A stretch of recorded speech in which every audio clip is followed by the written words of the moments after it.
Ladies and gentlemen, I don't know those in the close circles of Nana Kwame Bediako, and I don't care to know, as a matter of fact.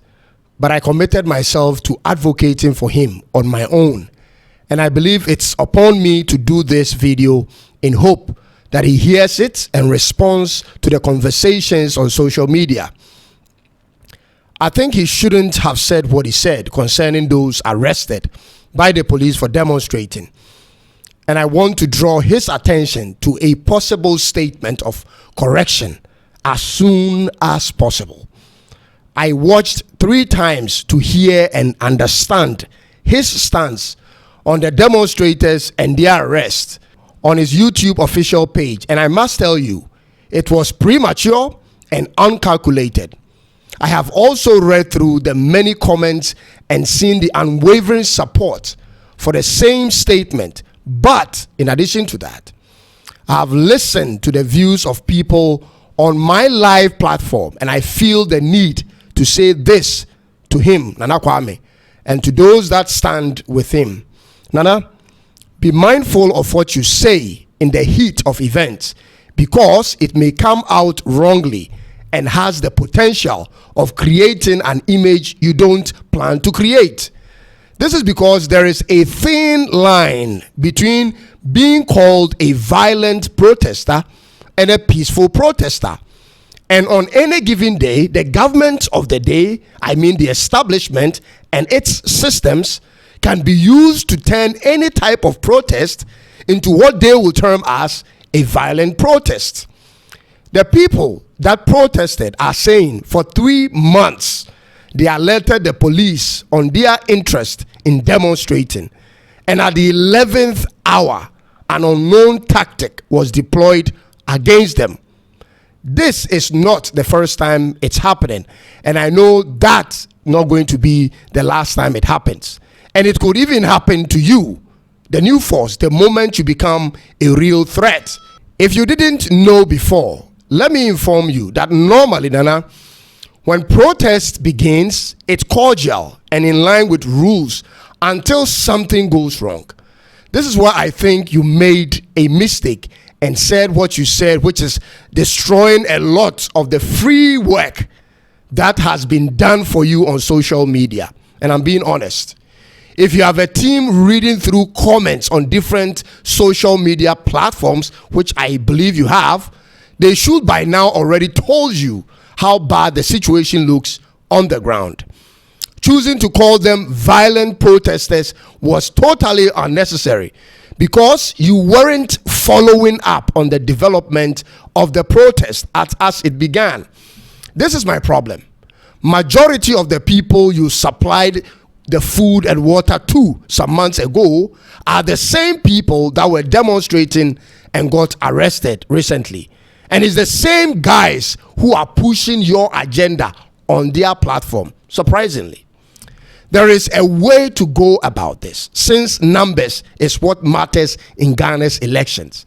You could have found a way to get in touch with some of their people to know their side of the story. Because, ladies and gentlemen, if you only pay attention to the media houses and the government machinery for information, you won't have a balanced report. If you develop a more skillful way of dealing with people individually and in groups, you will be successful at even turning your rivals into friends. This is free advice to you. This is my piece of advice to you, Nana. And I hope this message gets to you. You will need numbers in order to make any meaningful impact in this year's election. Everybody gets to vote once, and each vote counts one time. Most of the voters that are switching camps to your camp used to be on the side of the 2 main dominant parties. And so you ought to figure out a way to not give them reasons to return to where they have come from, or to not even be interested in voting at all. Many of these voters are first timers and some are floaters, and you must not appear to be the type of leader who abandons his followers on the battlegrounds. That's the kind of sentiment on social media right now, and you can correct it. I don't believe you are running for popularity's sake. So do something about it when you watch this video.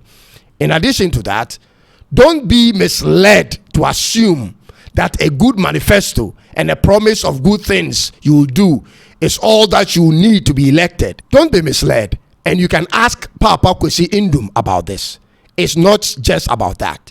This is not a competition for SRC president or a member of parliament. It's to become the commander-in-chief of the Ghana Armed Forces, the number one. So you will have to treat it as such.